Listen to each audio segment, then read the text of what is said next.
عنوان امام نسائی نے قائم کیا علی ولی کل مومن من بعدی.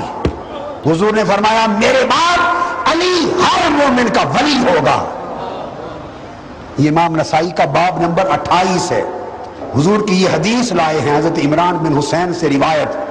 امام نسائی فرمایا کچھ لوگوں نے حضرت علی کی شان میں کچھ بات کی, کچھ لوگوں نے حضرت علی کی شان میں کچھ باتیں کی جس سے آپ کے چہرے انور پر غضب نمایاں ہوا. والغضب یبصر فی وجہہ, آپ کے چہرے انور پر غضب نمایاں ہوا. فقال ما تريدون من علی, فرمایا میرے علی کی شکایت کرنے والوں تم علی سے کیا چاہتے ہو؟ اور فرمایا ان علی منی وانا منہ وہو ولی کل مومن من بعدی. سن لو بے شک علی مجھ سے ہے اور میں علی سے ہوں, اور میرے بعد علی ہر مومن کا ولی ہوگا, اور قیامت تک علی ہر مومن کا ولی ہوگا. ام سلمہ رضی اللہ تعالی عنہ ام المومنین وہ روایت کرتی ہیں, خدا کی قسم فرماتی ہے سمعت رسول اللہ ام المومنین ام سلمہ, میں نے کانوں سے سنا یقول من سب علی فقد سبنی, جس نے علی کو گالی دی برا بھلا کہا اس نے مجھ کو گالی دی. حدیث 99 بھی حدیث اسی حدیث کے مختلف طرق, اور اس کے الفاظ ہیں من کنت مولاہ فإن علی مولاہ اللہم والمن والاہ وآدمن وعداہ, اور اگلے الفاظ ہیں وَأَحِبَّ مَنْ أَحِبَّهُ وَابْغِضْ مَنْ أَبْغَضَهُ وَانْصُرْ مَنْ نَصَرَهُ.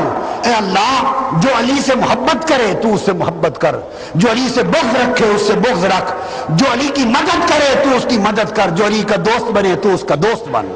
امام نسائی نے روایت کی حضرت علی سے, فرمایا آقا علیہ السلام نے مجھ سے وعدہ کیا اور ہاتھ میں ہاتھ دے کر اعلان کیا, فرمایا اے علی سن, لا یحبنی الا مؤمن ولا یبغض. حضرت علی کو کہا انہ لعہد النبی الامی الی, حضور نے میرے ساتھ یہ وعدہ کیا اور فرمایا کہ علی تیرے ساتھ سوائے مومن کے کوئی محبت نہیں کرے گا, اور سوائے منافق کے کوئی تیرے ساتھ بغض نہیں رکھے گا. جو مومن ہوگا وہ علی سے محبت کرے گا, اور جو منافق ہوگا وہ علی سے بغض رکھے گا. ارے لوگوں, حضرت علی کی شان اور منقبت بیان کر کے دیکھو, جس کے چہرے پر مرور نظر آئے, جس کی طبیعت میں مرور نظر آئے, گدن نظر آئے, حضور کے فرمان کے مطابق سمجھ لو کہ منافق ہے. جی کربلا وچ ایک تے مشکل کشاون سنو مولوی منو جواب اکھے جی کربلا وچ اپنیاں نہیں پہنچ سکے تے ہوراں کیڑا پہنچ سن. اے سنو اس آکھیا اکھے اپنی کچھ نہیں کر سکے تے دویاں نہیں مشکل کیڑی ہو سی جتھے پہنچ سن. میں آکھو چلیا عقل کر, جڑے دویاں نے مشکل کشا ہون انہاں لوڑ ہی نہیں ہونی, انہاں مشکل پہنی نہیں. میں کہ آکھیا جڑے دویاں نے مشکل کشا ہون انہاں مشکل پینی نہیں تے وہ مشکل پیوے بھی تے اساں سمجھنے ہی نہیں مشکل. کہ دلیل دے بھائی نصیر الدین اکھے جی جڑا اپنا مشکل نہ کر سکے دوے نے کے حل کر سی. میں کہا اول تے نہ مشکل پینی نہیں, جے پے ونجے تے مشکل سمجھدے ہی نہیں. کس طرح؟ میں کہا ناخن ہے, ناخن سارے جسیاں کھرکنا ہے. اول تے اساں کدے کھرکنے اپنے ہوتے لوڑ ہی نہیں پئی, کدے کسی ناخن نہ کھرکیا ہے. سارے جسم کو ناخن جو ہے کھجلاتا ہے, مشکل کشائی کرتا ہے. اے پیریاں کھرک ہو گئی, اتھے پہنچے ان سرکار ہیڈا لمبا بھی ہاتھ دیتا دے نال تے اخیر تے لایا نا, اس بات ہے جی مشکل کشا جائے ناخن مشکل کشاوے مشکلہ حل کرنا ہے تے اللہ اخیر تے مقام دیتا. علی مشکل کشا کیوں نہ ہوئے, اخیر تے مقام ملے. کیا یا علی مدد کہنا شرک ہے؟ اگر یا علی مدد کہنا شرک ہے تو قرآن مجید میں بہت ساری آیات ہیں جس میں انبیاء کرام نے دوسروں سے مدد مانگی ہے جو بہرحال اللہ نہیں ہے, جس میں موٹی سی دلیل وہ سورہ مبارکہ بنی اسرائیل کی آیت نمبر 80 ہے. قل رب ادخلنی مدخل صدق واخرجنی مخرج صدق واجعلنی من لدنک سلطانا نصیرا.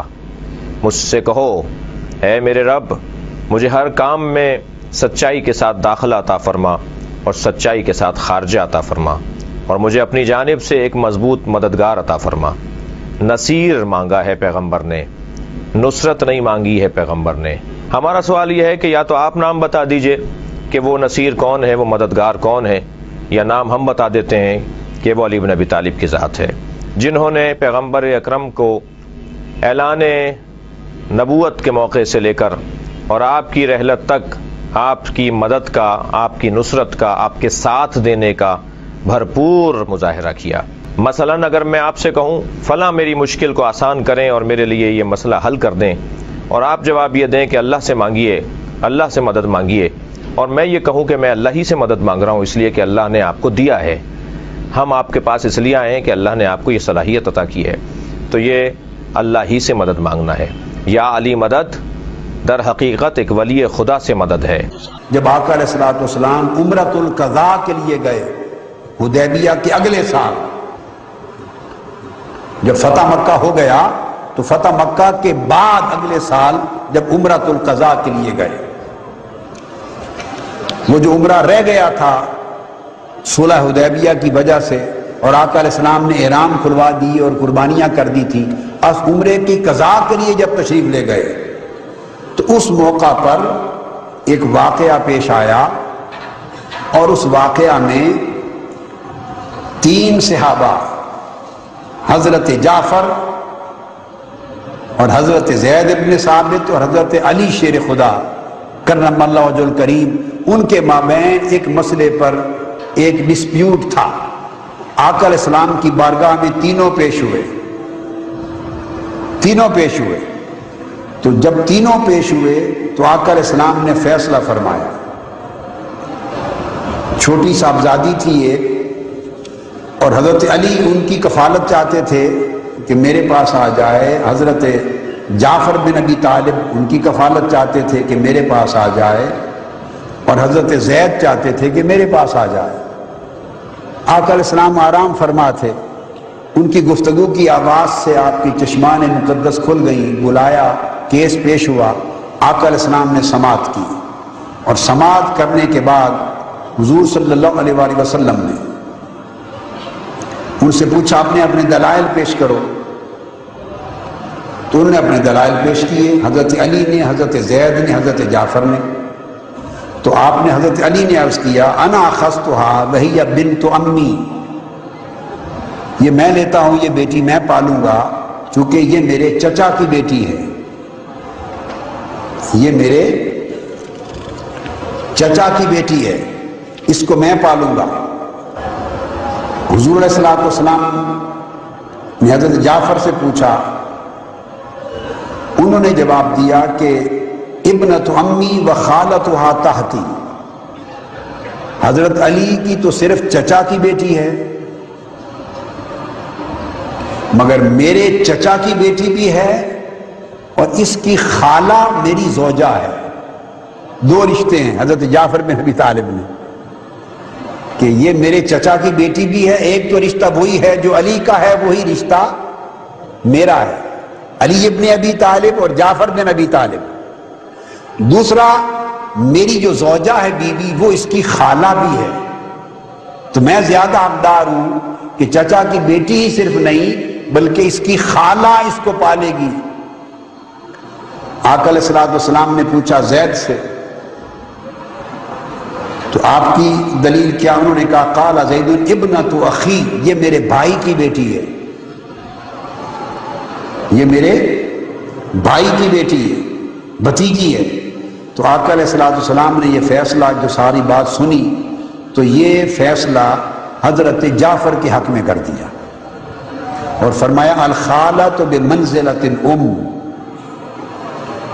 چچا کی بیٹی ہونے میں علی اور جعفر دونوں برابر تھے، مگر جعفر کی زوجہ اس کی خالہ بھی ہے، اور خالہ ماں کے درجے میں ہوتی ہے، لہذا خالہ اس کا زیادہ خیال رکھے گی۔ جب ان کو دے دیا، اور حضرت جعفر کو پھر کہا اشبہت خلقی و خلقی، کہ اللہ نے تجھے اپنی شکل و صورت میں اور خلق میں میرا مشابہ بنایا ہے، شبیہ بنایا ہے۔ اور حضرت زید کو کہا انت اخونا و مولانا، تم ہمارے بھائی بھی ہو اور ہمارے مولا بھی ہو۔ اس حدیث صحیح بخاری سے ایک نکتہ ضمناً علمی اعتقادی واضح کر دوں کہ بعض لوگ جب کہتے ہیں کہ مولا علی المرتضیٰ کیوں کہا جاتا ہے مولا، تو انہیں اعتراض کرتے ہوئے اپنے مولانا ہونے پر تو اعتراض نہیں ہوتا کہ وہ خود ہر روز مولانا کہلاتے ہیں، وہ مولانا ہے ہمارے مولا، تو وہ اگر ہم سب نمازیوں کے مولا ہوں مولانا تو انہیں اس پر تو اعتراض نہیں ہوتا، اور حضرت علی کے مولا ہونے پر اعتراض ہوتا ہے۔ اب اس میں آقا علیہ السلام نے حضرت زید کو فرمایا انت اخونا و مولانا، تو ہمارا بھائی بھی ہے اور ہمارا مولا بھی ہے۔ تو مولا کے کئی معنی ہیں، اور ہر معنی میں قرآن میں بھی اور حدیث میں بھی مومنین کے لیے استعمال ہوتا ہے۔ کبھی آزاد کردہ غلام کے لیے استعمال ہوتا ہے، کبھی دوست کے لیے، کبھی مددگار کے لیے استعمال ہوتا ہے۔ اللہ رب العزت نے قرآن مجید میں اپنے آپ کو بھی مولا کہا، رسول کو بھی مولا کہا، جبرائیل امین کو بھی مولا کہا، اور مومنین کاملین کو بھی مولا کہا۔ اور حدیث صحیح میں آگے آپ سنیں گے سیدنا علی شیر خدا کا 10 ہاتھ پکڑ کر بلند کر کے اعلان کیا من کنت مولا ہو فہذا علی مولا ہو، جس کا میں مولا ہوں اس کا یہ علی مولا ہے۔ یہ ٹائٹل مولا کا حضرت علی شیر خدا کو تاجدار کائنات نے عطا کیا، آقا علیہ السلام نے عطا کیا ہے، اور ہزارہا صحابہ کرام کے اجتماع میں عطا کیا ہے۔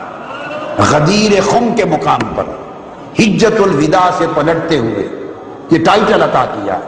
آپ اس کو آگے سنیں گے۔ تو سیدنا علی شیر خدا کو آقا علیہ السلام نے اس موقع پر فرمایا انت منی وانا منکا، اے علی تم مجھ سے ہو، تو مجھ سے ہے اور میں تم سے۔ آپ نے مجھے مولانا کہا جی، آپ کا اعتراض خود آپ پر پلٹ رہا ہے کہ آپ نے جب مجھے مولانا کے مانا ہے ہمارا مولا، تو آپ نے جب مجھے جیسے ناکارے کو اپنا مولا تسلیم کر لیا، تو اگر میں حضرت علی جیسے عظیم الشان صحابی کو اگر مولا کہہ دوں تو کیا اعتراض؟